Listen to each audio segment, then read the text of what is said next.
Okay, good.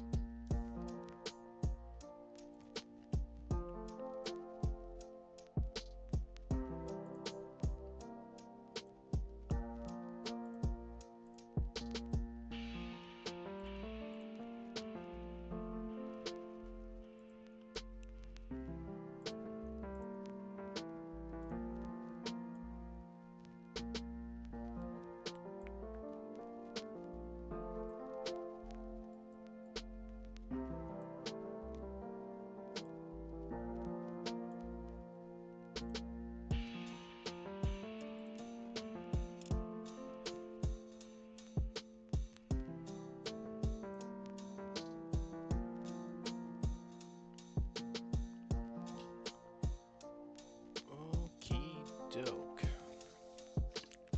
Hello everybody, my name is ChoccyMilkTurtle, and I'm here for the first ever dev stream for my visual novel, Purgatory's In. It has been a story that I've been wanting to do for a couple months now, and I've even written the first episode of it and have like a basic outline for it, but I thought I would bring you along in the journey, and not only so you can, either join in and be a part of the creative process, or you just want to see the progress in and of itself, but just so I have a way to go back and look back on the work that I've done up to this point.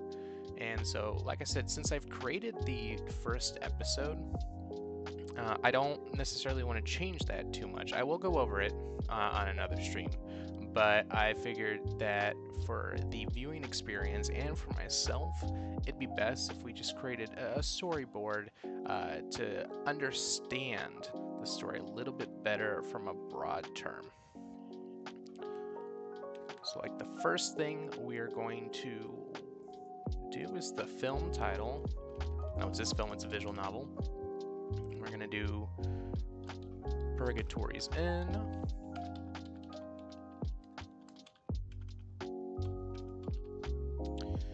And for the description, let's see.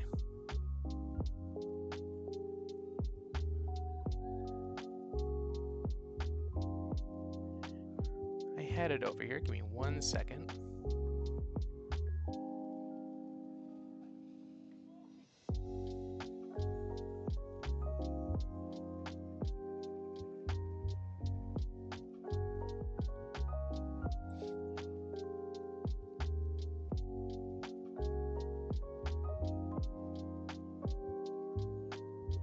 There we go. A psychological, otherworldly, I don't know why I capitalized it, a visual novel about redemption, emotional collapse, and a found family in a broken afterlife.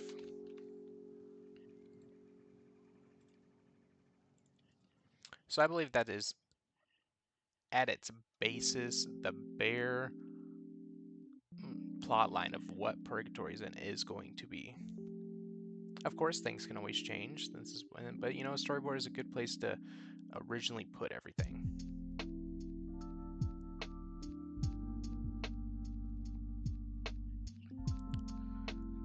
So with that, I'm actually going to change the layout probably a little bit, because I know this thing has 4 themes, but I have maybe 5 themes that I want to go over. The first one is going to be redemption.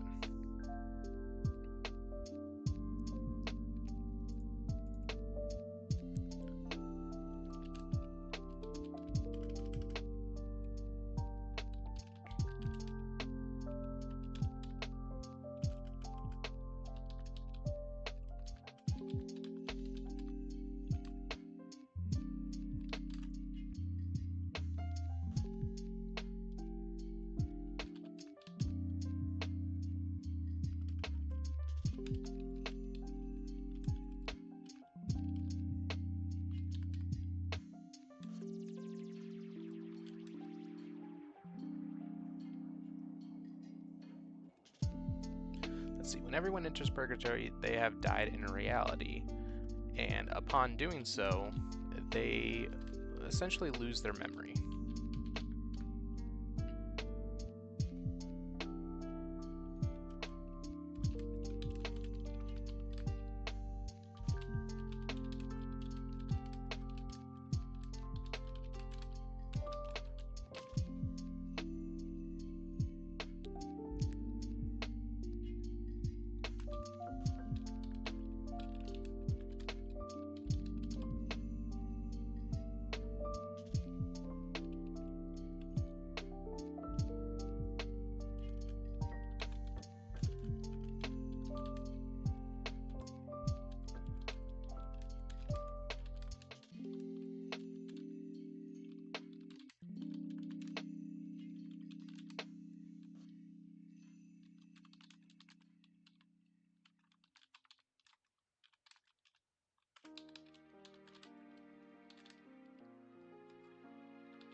So when it comes to redemption, when everyone enters Purgatory, they have died in reality. So upon entering it, they lose their memory. And the reason why that is I wanted everybody to come in with a blank slate. Everybody, you know, like they say that whenever you're born into this world, everyone is made without sin because you physically haven't done anything wrong. So I wanted this idea that, you know, people of all ages are entering this new other world after death with basically selective amnesia, if you want to really think about it that way, because that way they can't remember anything bad or guilt or trauma that they remembered in the past. But as they slowly start to live in this space, start to explore this space, they slowly start to get it back and start to become who they really were in life, and hopefully, because they can't remember everything, as they learn, they slowly accept that it's something that was done in the past, and the only way that they can move forward is by moving past it, that redemption part of it. Let's see, let's get a example image in there.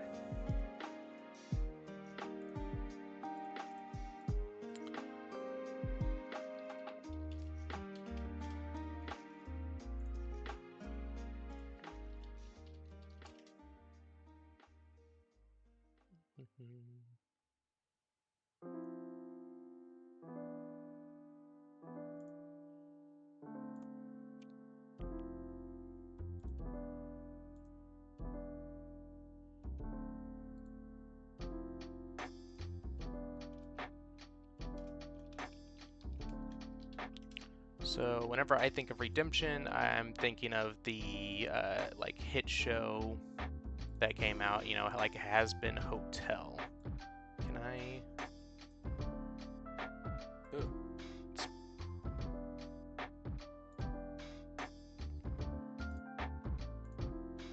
Can I make this bigger?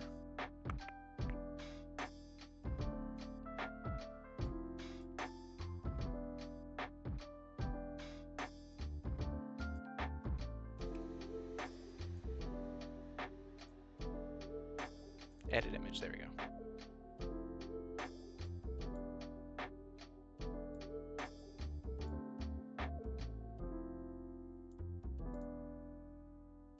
Okay, so I think of Has Been Hotel whenever I'm thinking of that redemption.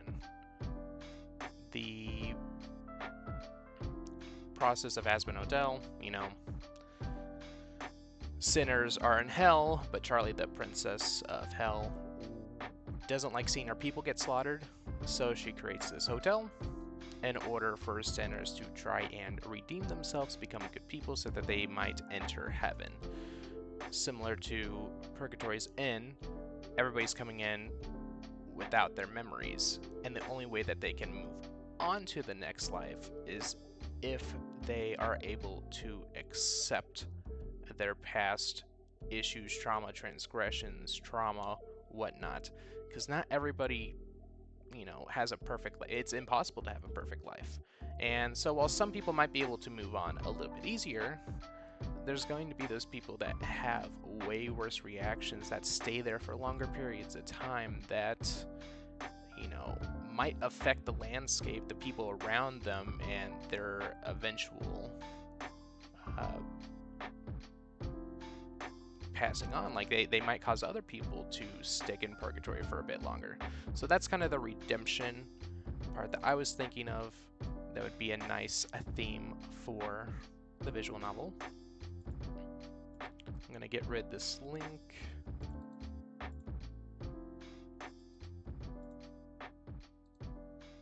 Delete, there we go.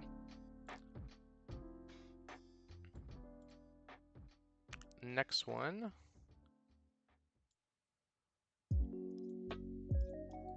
see, delete that arrow. Put that right there. Right there.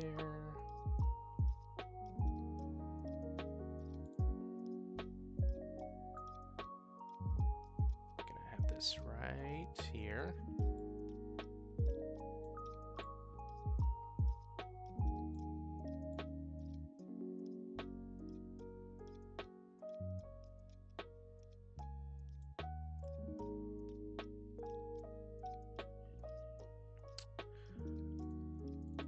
Theme number 2 is going to be emotional collapse.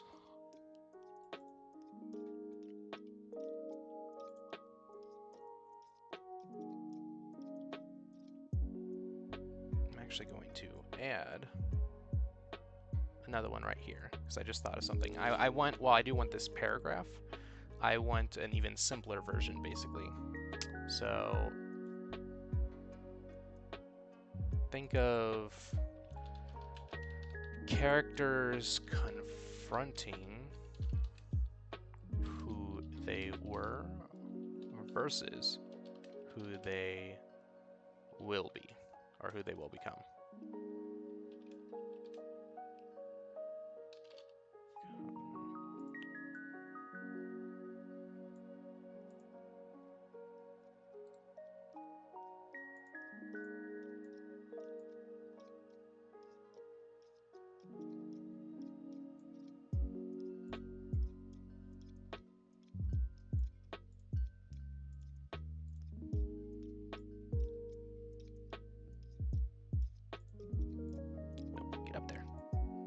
Stay up. Okay, it doesn't want to. It can stay right there. That's fine. Okay, second theme, emotional collapse.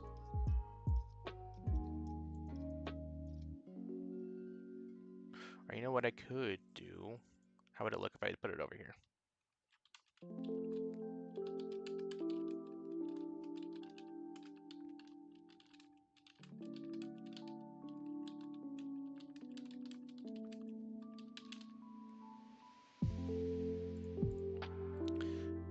That, I think, might look a little bit better.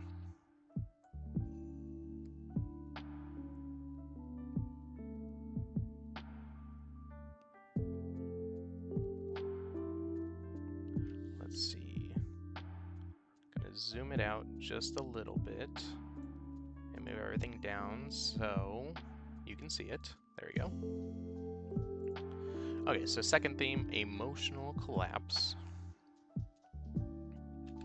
And this topic's going to be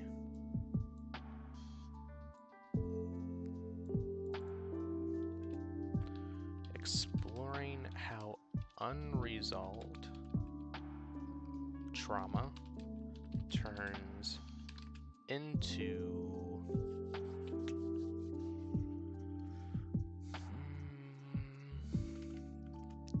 how unresolved trauma turns perception into horror.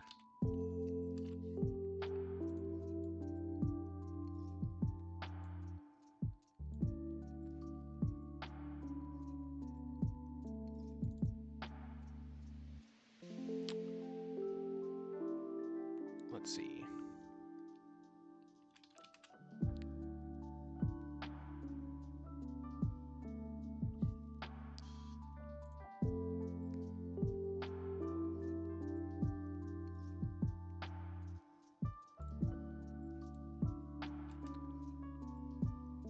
I think what I'm gonna do is I'm gonna think it out, write it down first, and then kind of explain it a little bit better as I go on.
Cannot spell individual.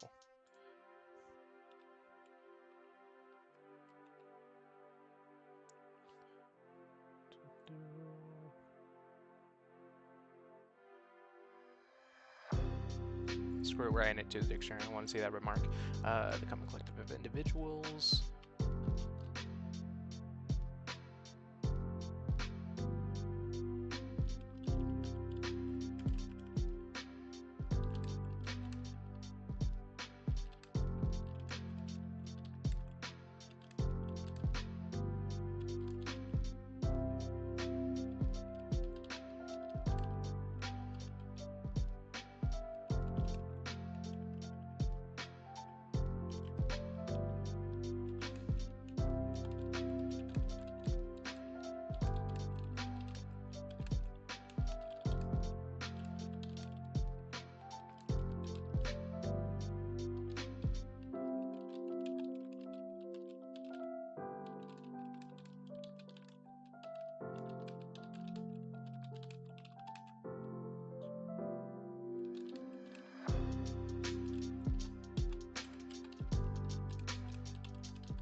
Oh, no, no, no.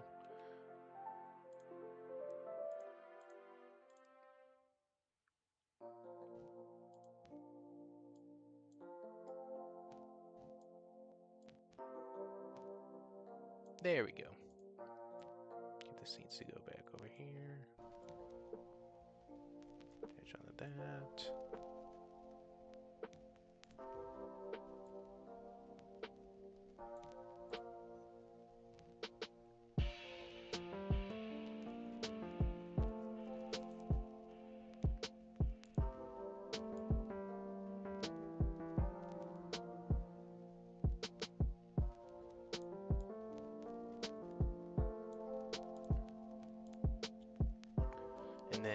for that one,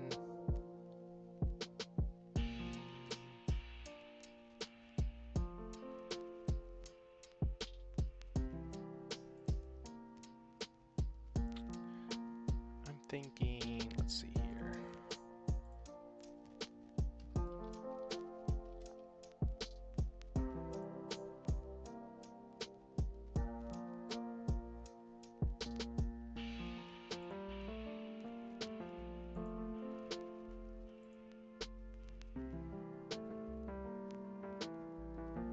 What would be a good one for,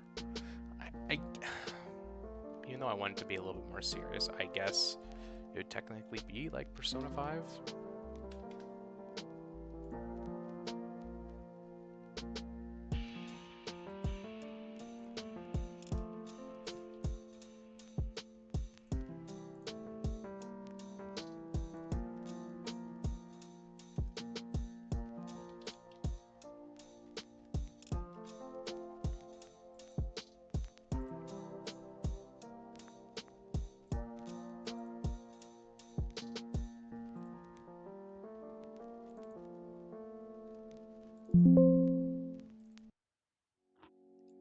These pictures are really bad.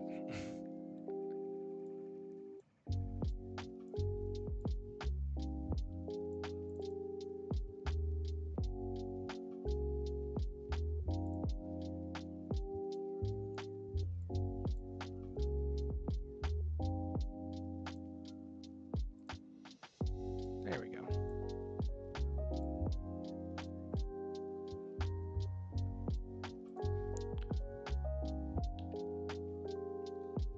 Okay, so for theme number 2, emotional collapse is a really big part of it.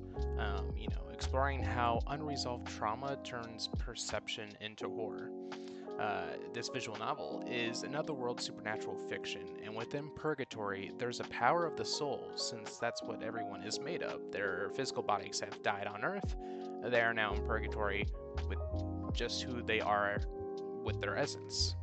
The common collective of individuals cannot use this power as they cannot remember their past selves, and even when they do finally remember that, they move on from Purgatory for the most part.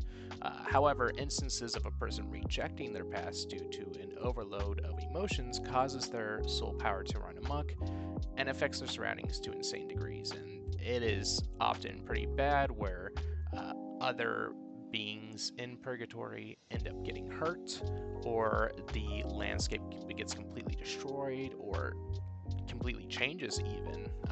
One of the scenes that I wanted was of a biker chick, and whenever she finally remembers her past and she can't handle it, she turns like basically a grass field into a giant, you know, like racing arena where she races the player to a motorcycle challenge.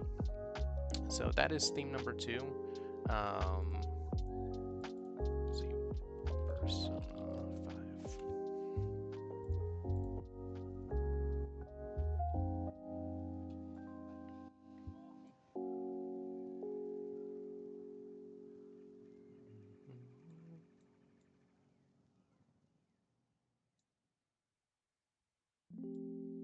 I want theme number 3 to be up here. Let's see.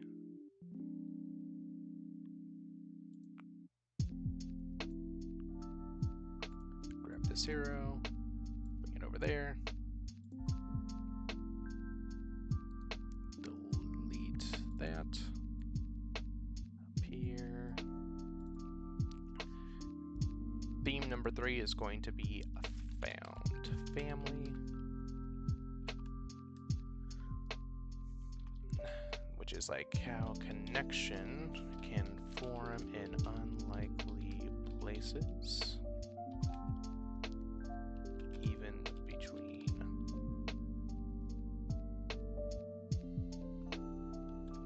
humans and supernatural beings.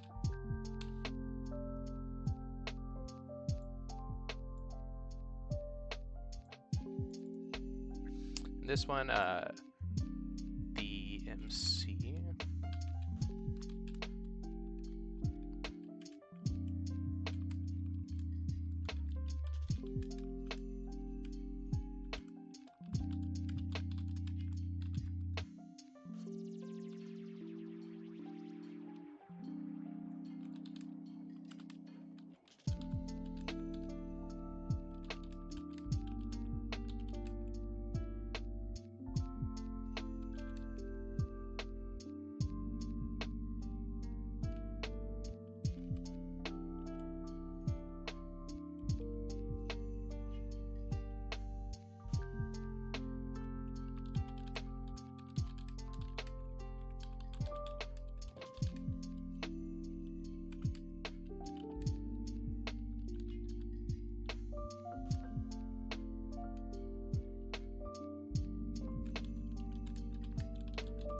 Owl House. Or no, would Amphibia work better?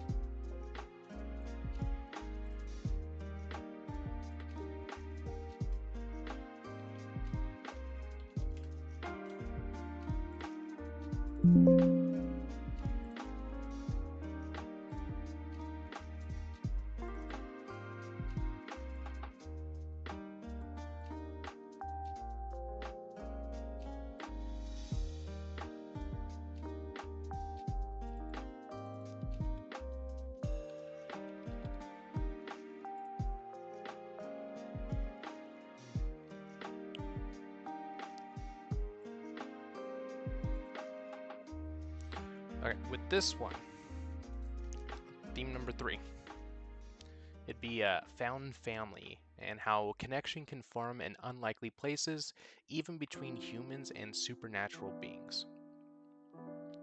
Now, the MC, which I have named Joshua for the time being, enters Purgatory with no memories, living through this unknown world at its worst. Despite the situation, he meets up with Mira, who's going to be the main supporting character, and the other supernatural caretakers, and quickly form a bond due to a responsibility to protect those in Purgatory. For Mira, which I'll get into when we go into like character analysis and stuff like that, but for Mira, her reasoning for wanting to protect Purgatory is that it's her sworn duty. It's what she was quite literally made to do, and she's been doing it for thousands of years. But for Joshua, though, it's something different. Whenever he enters Purgatory, it's at its worst when there's a emotional collapse that's affecting the entire region, and everything is out of order, out of whack when he first arrives, so the normal circumstances don't apply to him. And immediately upon arrival, he has to take matters into his own hands to not only protect himself, but to protect the other people that he's with. And whether it's because he was the one who did it first, or if it's due to a future character progression, like, hey, this is what we learned about this guy. He always had this feeling or ability within him all this time. He more or less gets roped into having to save this place because he's the only one who can. So it might be a sense of his own self-duty, but it's also because there's quite literally no other choice at this point.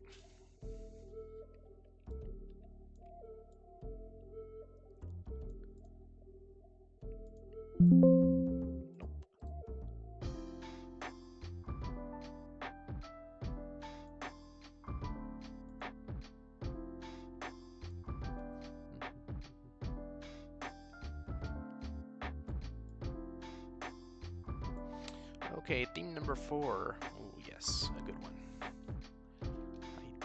Identity fragmentation.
I don't know why I have to. I don't even change anything. It just I save it and it does it.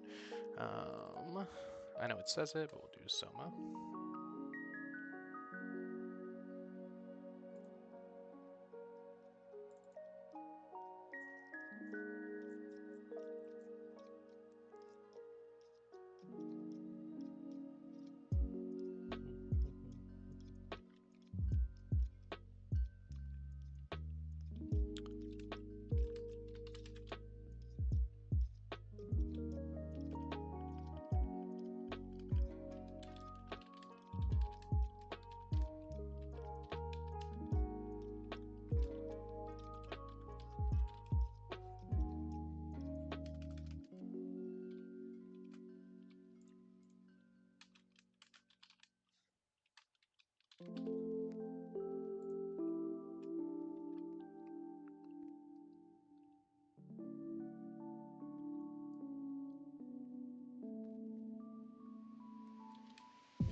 Okie doke. Now, theme number 4. Get this arrow over here. Boop. Okay, maybe not. Oh no. Boop.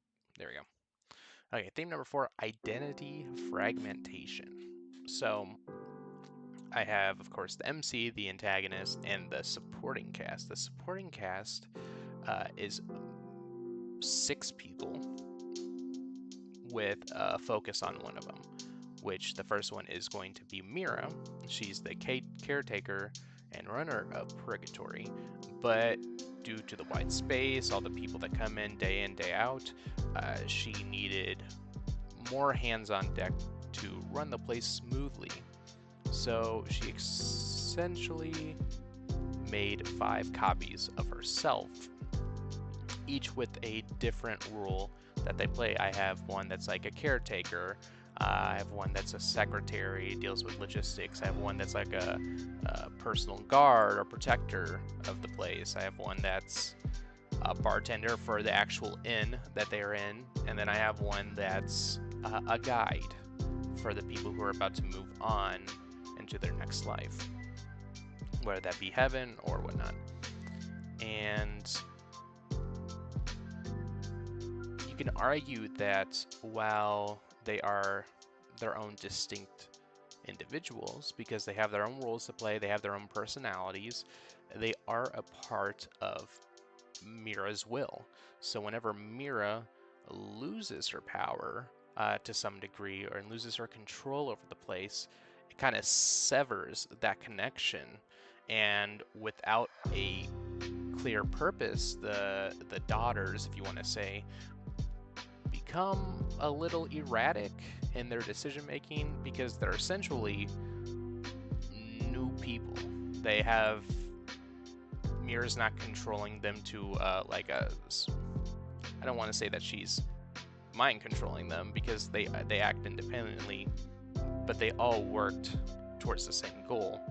But with that control gone, it's almost like what the daughters desire to do and what they need to do kind of like mix match into each other. They conflict each other, and they start to become their own individuals, and it's a unique theme that I want to explore. And then finally,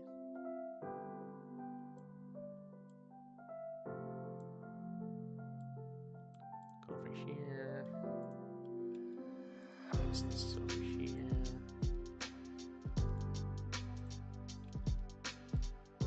Oops.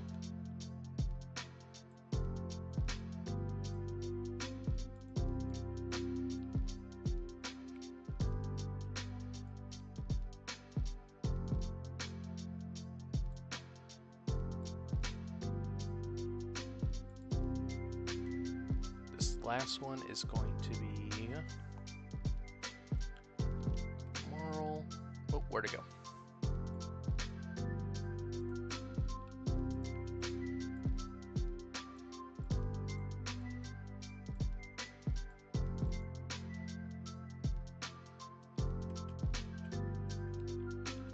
Moral. ambiguity. Is that how you spell it? And this question's gonna provide the is saving a soul always the right choice? Or does everyone want to be saved?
Good one for that one. Ooh.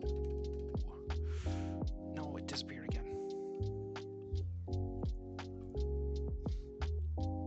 Which one would I want to use for that one? Yeah, let's do Danganronpa. Love Danganronpa.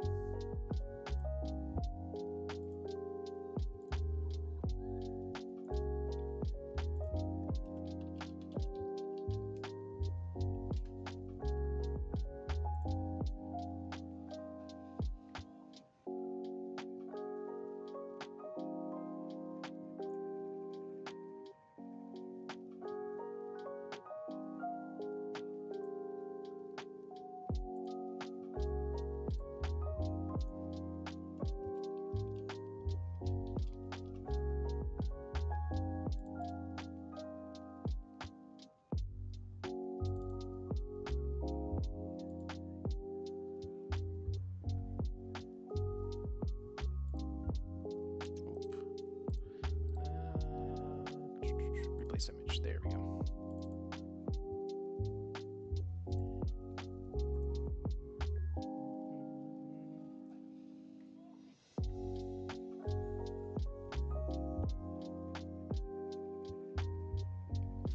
Okay, so with the, I need to put down an actual theme.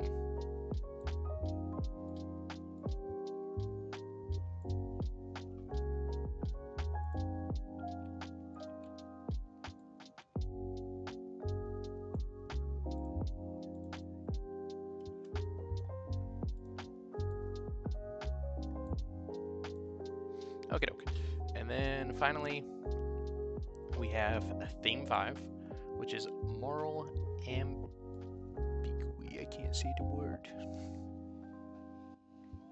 I'm gonna feel bad for looking it up.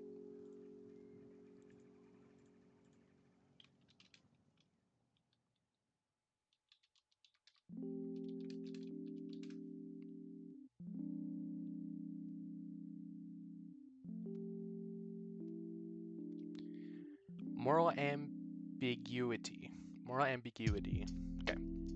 So theme number 5 is moral ambiguity, and it poses the question: is saving a soul always the right choice, and does everyone want to be saved? Throughout this story, Joshua will have to save various souls, and a lot of them are going to be story progression wise, where you're just like, yeah, you have to save a soul, right? That's just how it is. But there's going to be like 4 main characters, with one of them being the major antagonist, where you're going to have to do a little bit more to save them. It's going to be a lot more thought-provoking, a lot more intense of a situation. And in some of those scenarios, while you essentially save them, as in you stop their mental collapse from affecting the world anymore, they aren't really saved spiritually. Like I have one instance where it's a sailor, and he's been there for the longest time in Purgatory, basically since like the 1400s, right? And he's been there because he remembers how he died, but he's too afraid to move on, and without accepting that, he's just stuck in Purgatory, and he's one of the mental collapse victims. And while you save him, you allow him that moment of respite at the very end. He still isn't able to let go because of the connections that he made in Purgatory with some of the characters, and so instead his soul flickers out. It's used up, destroyed, because a person has so much energy that they can produce, and once it's gone, you can't go on to the next life. You fade out into existence. So that is the purpose of more ambiguity, because you save him technically, but he is not in a better spot. So with that is all the themes that I want to try and highlight within the Purgatory's Inn. See a little bit zoomed out. It's going to be really hard to see.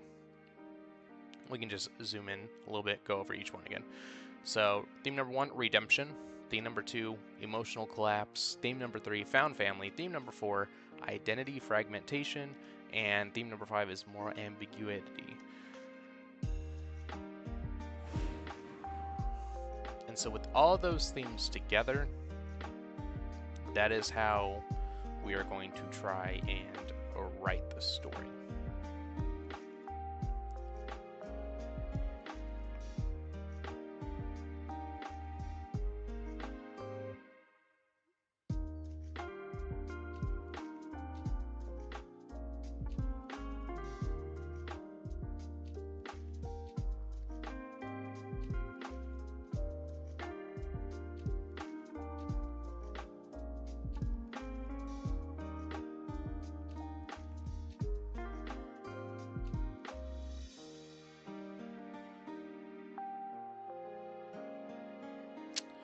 Okay, so with the themes figured out, there's 2 more things that I want to add onto this main one. It won't be all this text and everything. It's going to be little boards that we will click on to explore more of it, but they are going to also be important to the story making process.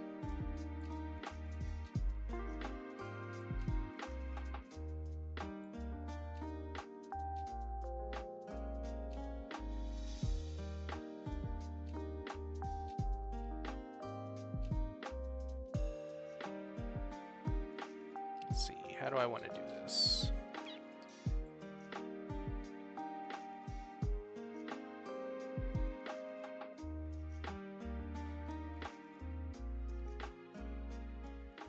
Alright, we'll start with this one. Go down here. And... Hey, Maki, how you doing?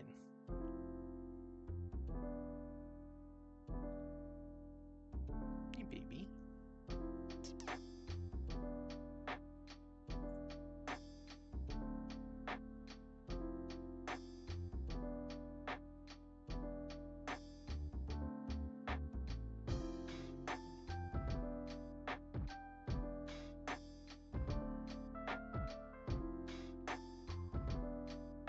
Taking a little cat break first.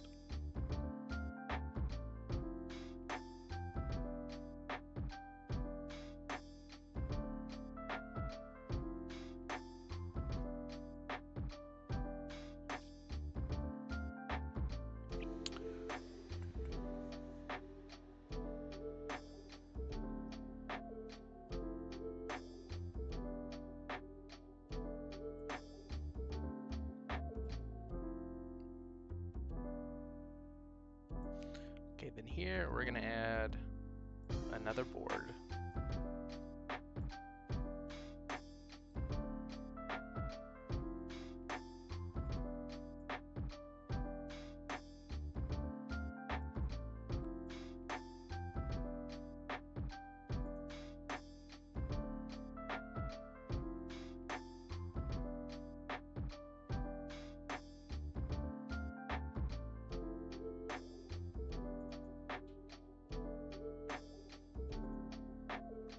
And then this board, okay, Maki, I need you to move.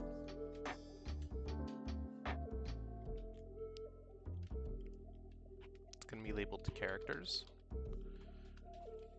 And we're not gonna go super far into it on this one, at least not right this second. But here, this is where we're going to add all our characters. Start down here.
So we'll do something like that.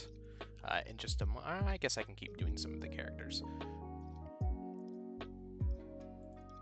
As of right now, I don't have an image, and even an AI image for it, but I can make one in a bit. Let's see. Do this one next.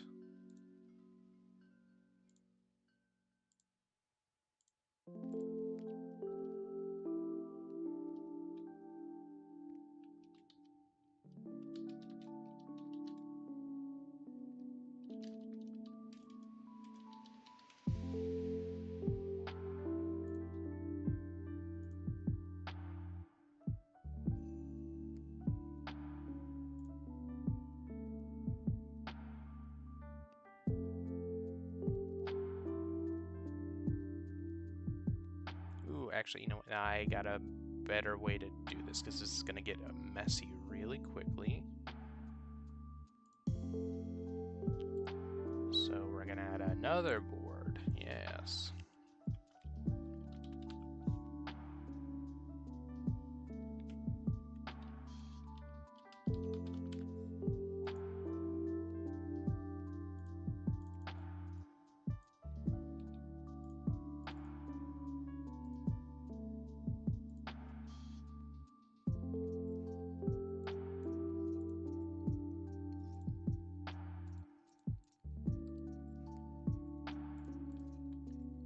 Why is the game pasted over there?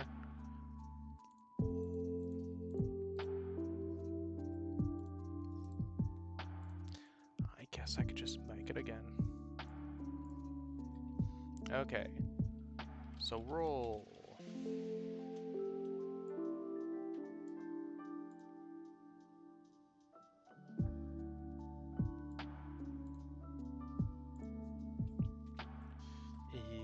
Is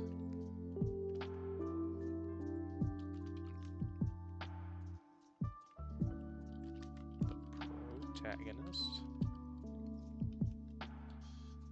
Name is Joshua. And then we'll do like general information.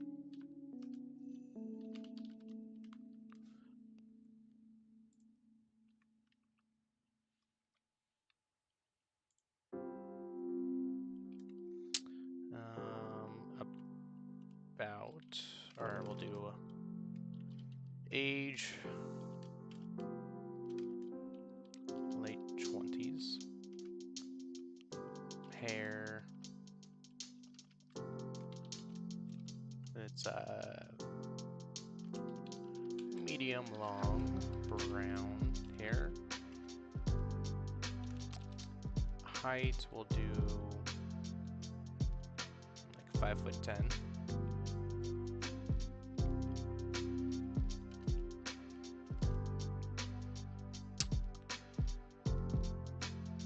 And then personality.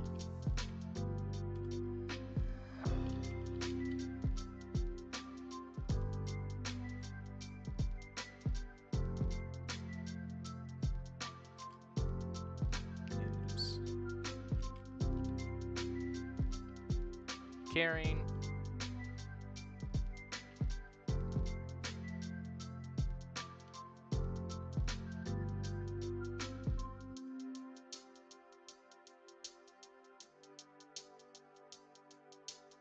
Do strong-willed.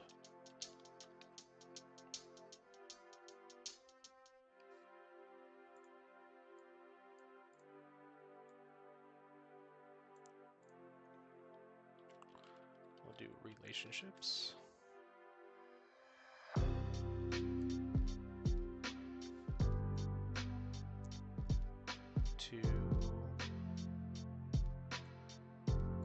Due to the main cast of characters, so that's going to be Tamira,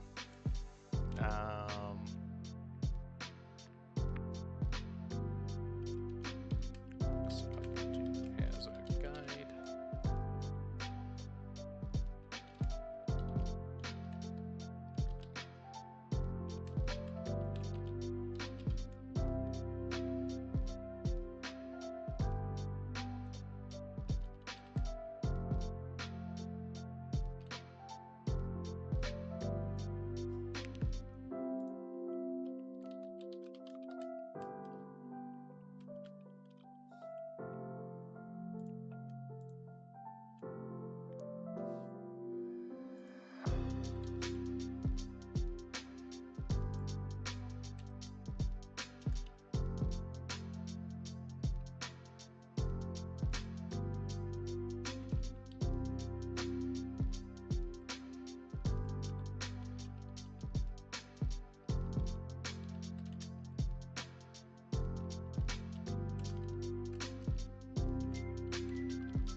then we have the side characters. Unfortunately, I just don't know, so I'm gonna just stick with the main four.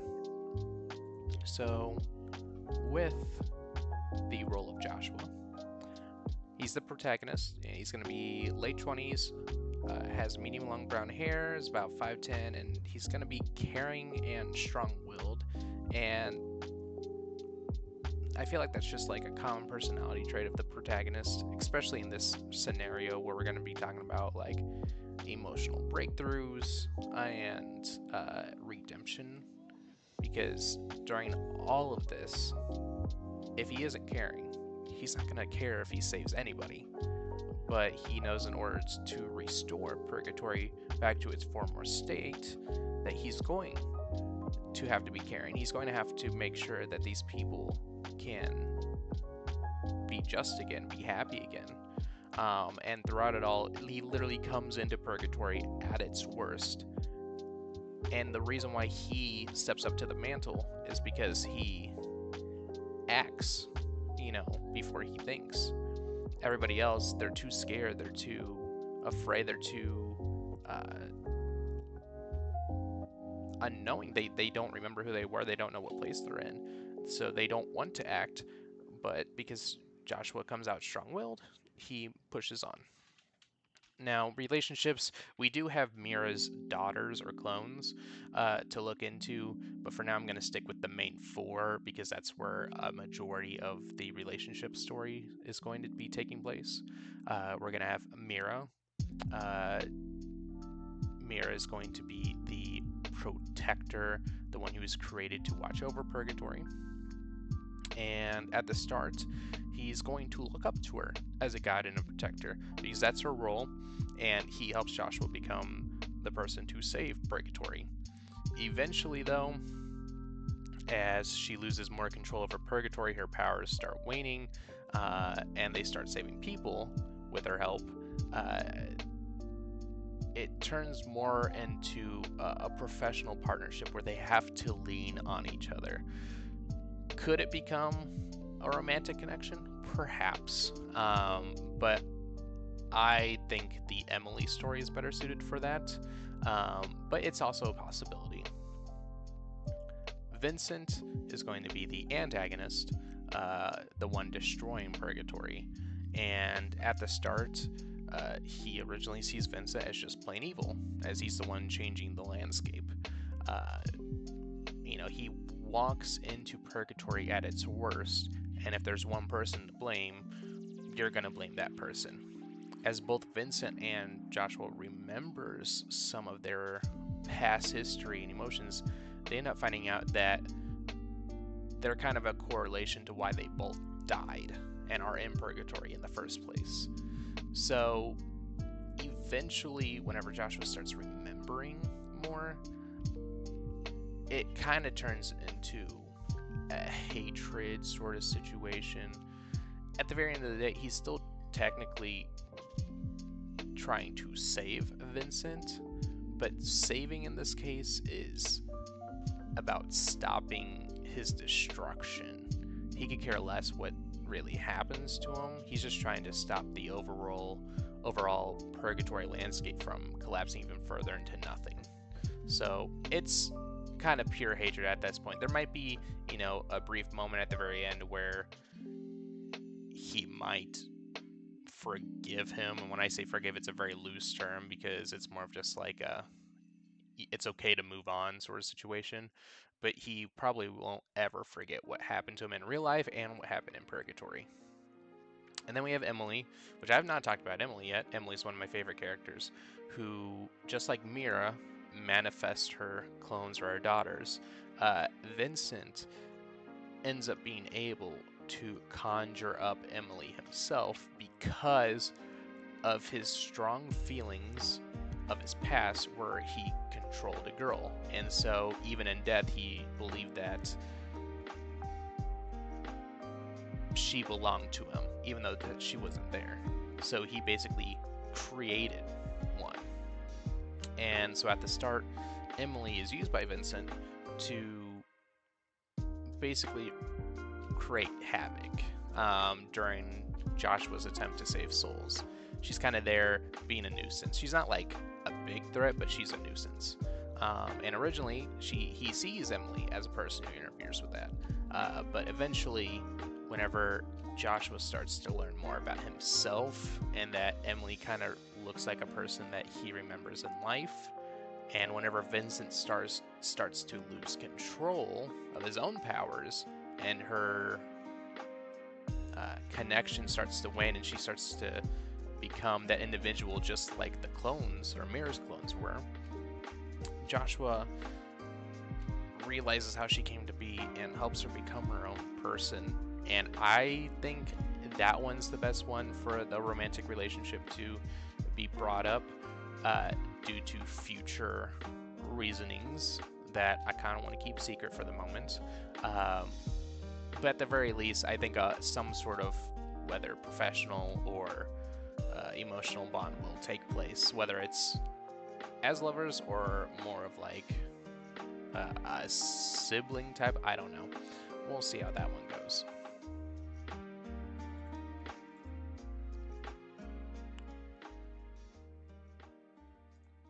So that's kind of what the character board is going to be, and I'll go through more characters on a later date, but we're going to I just want to do an example for one. And then something else that needs to be on here is potential outcomes. And it might be moved later, we'll see, but for now I'm just going to leave it here.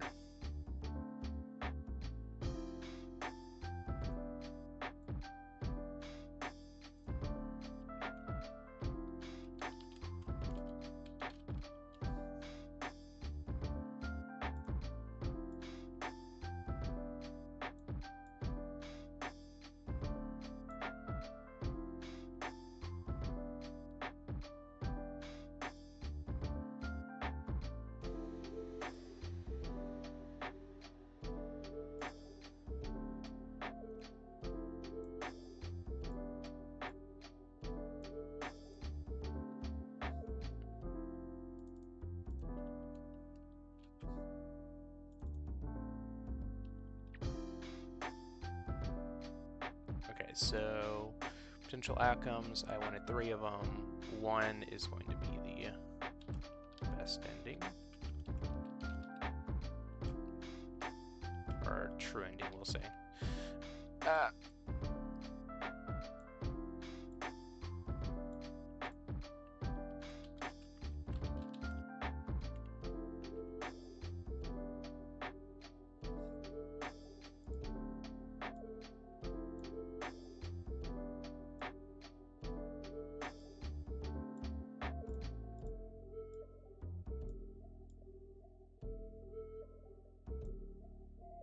There we go.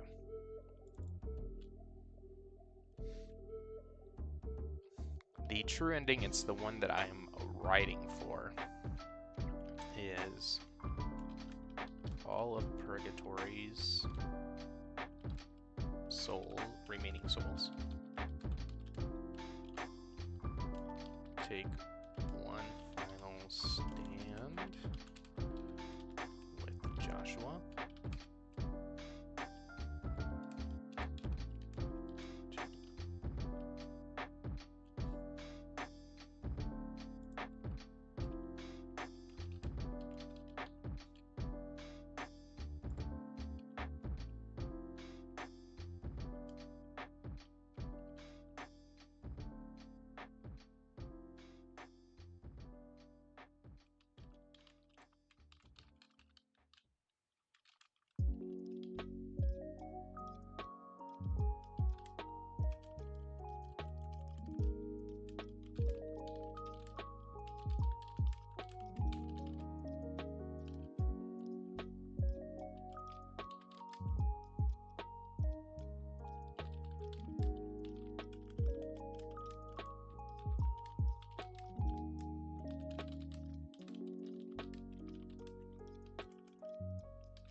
So, out of the three potential outcomes, I realize a visual novel can have multiple different endings, and that's why these outcomes are going to be a thing. But when writing, I feel like it's easier to create the true ending first, and then as time goes on, or whenever those like pivotal points happen, then you can. That's where you can start to branch off because the story should still be relatively the same if there's only going to be three different endings. Just that, instead of saving somebody, it might end, and then that kind of changes a little bit how the scene moves on.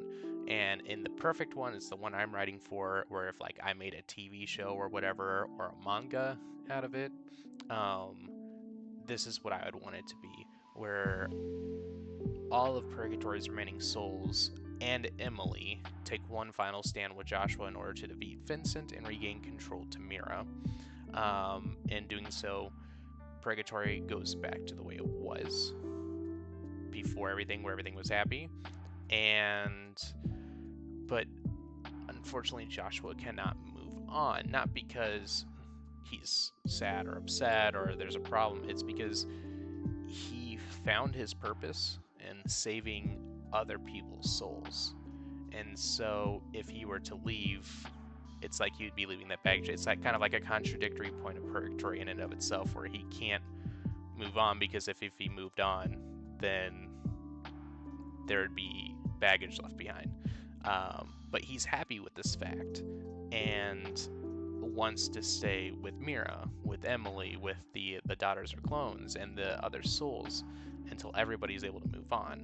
So theoretically, he stays there forever, or at least until the end of time, which who knows when the end of time is. It could be soon, it could be thousands of years, who knows. But that is the perfect ending that I wish for. And in this regard, Vincent uh, is defeated by the hands of everybody. The Then there's going to be the sacrificial ending.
this so you can see it a little better.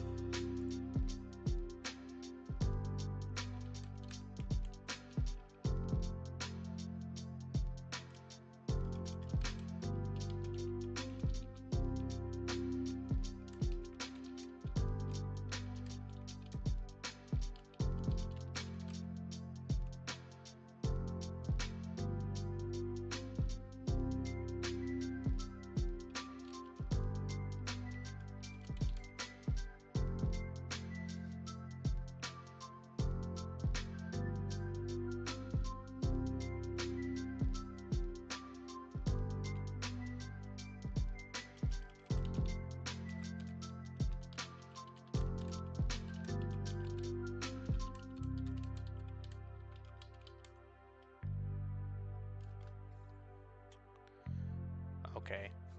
Then the second ending, which is I feel like is the neutral ending, is the sacrificial ending. Emily is such a key, important feature in this story that she's not relevant at the start, and she's not even a character until, like, if you want to say, like, chapter 4 or episode 4 out of 12. But her role means a lot to me in this story, and I've always wanted it to be where she is kind of the main reason why a lot of things end up or don't end up happening. So in the neutral ending, Joshua isn't able to fully reach Emily's heart and loses a key aspect in an important fight in the future. So when the final battle with Vincent occurs, their strength isn't enough because Emily is technically with Vincent still. However, because of their interactions up to this point, Emily does realize that Vincent is evil, so she takes it upon herself to destroy Vincent by sacrificing herself, since she's connected to Vincent at a spiritual level, if you want to say, since he's the one that made her. And obviously she wouldn't be able to do it by herself, but because they were fighting, Purgatory was fighting Vincent, he was using a lot of his resources to combat that, so Emily's final blow makes up for it. And then as Mira regains control of Purgatory, Joshua does not stay. Emily's no longer there, Vincent's no longer there, and realistically his baggage with Vincent in real life is now gone, so he is able to move on. And because he didn't save Emily, he doesn't really feel like he was qualified to be saving people in the first place. He was doing it because he felt like he had no other choice. But since he wasn't able to save the most important person to him, he wonders why he would even be doing it in the first place. So, sacrificial ending. Purgatory goes back to normal. Emily, Vincent are dead, and Joshua moves away from Purgatory. And then we have the final one, which I gotta remember what it was.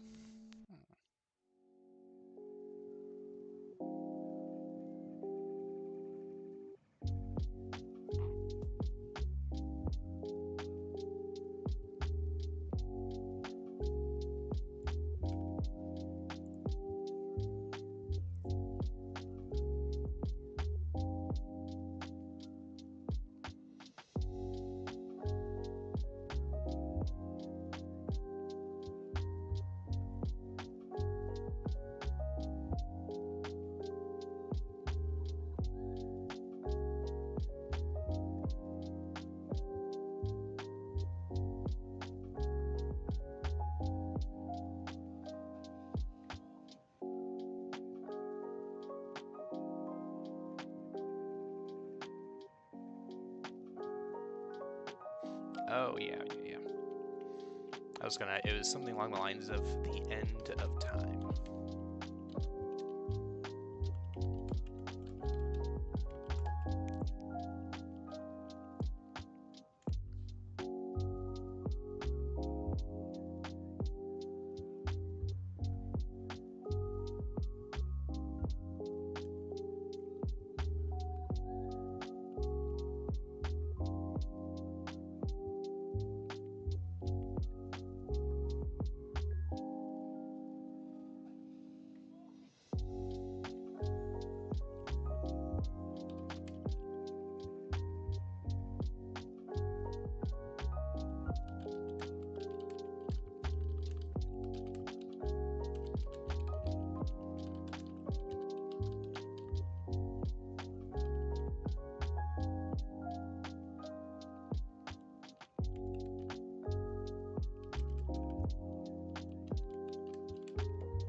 And then with the third ending, which is the end of time ending, Joshua isn't able to rally any forces within Purgatory or save Emily, so they feel powerless to defeat Vincent. Mira decides it's time for one final stand and combines with the clones to reach her true form. While she becomes more powerful, she is still very weakened due to the story events and ends up becoming a mutually assured destruction, causing Emily, Mira, and Vincent to die. So without a guide in Purgatory, it's up to the souls that enter the space now to find their own way to the next life. Many people, just like Joshua, cannot because their baggage is just too much, and if they weren't able to figure it out in life, they probably won't figure it out in death, and are stuck in Purgatory until they eventually burn out of existence like some of the other souls within the story do. And so that's the bad ending. So the true ending, which is the good ending, Vincent's defeated. He might get a moment of respite, even though it's still bad. And then Joshua stays in Purgatory with Emily and Mira and the clones, and Purgatory exists like it always has. Then the neutral ending, which is the basic one, is the sacrificial one, where Joshua isn't able to fully reach Emily's heart, and loses a key aspect in the important fight. But he was able to at least make her think differently. He wasn't able to win her over, but she starts to think about who Vincent is, what he means to her, stuff like that. And so whenever all of Purgatory rallies behind each other to try and destroy him, and it's not enough, Emily knows what she has to do. She sacrifices herself, so her and Vincent are completely destroyed out of existence. And so Purgatory goes back to the way it was, but Joshua doesn't stay. He moves on to the next life. Not really excited, because obviously he wasn't able to save Emily, his most important soul that he needed to save. But at least he is able to move on. And then the bad ending, which is the end of time ending, Joshua isn't able to rally the forces or save Emily, so it's up to Mira, the protector, the defender of Purgatory, to be the one and make that final stand. But the final stand is just mutually assured destruction. And so without a guide to help everybody out through their afterlife journey, barely anybody is able to move on, and most people are just stuck in Purgatory until either forever or until they burn out. So that's the endings that I have got. And yeah, I think today was a good progress. We went over all our themes: redemption, emotional collapse, found family, identity fragmentation, moral ambiguity, and we introduced what the characters board will look like. We'll go over that in our time, and we talked about potentially 3 endings for what this story should be. That is where I believe I'm going to leave it for day 1 devlog. Thank you so much for joining in. I hope to create some edited videos just describing the process a little bit more in detail. But I hope to see you all again next time, and let's create this story together. See ya.